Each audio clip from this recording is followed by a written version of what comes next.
Sounds of English. This video is about the sound E.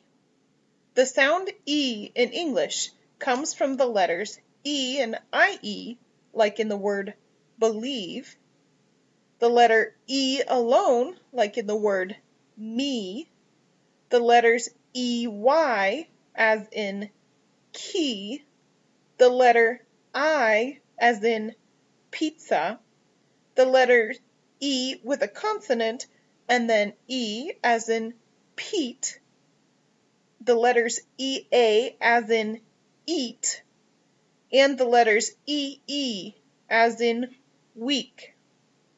We put these words together and we get the phrase, believe me, the key to great pizza is to have Pete make and eat it every week.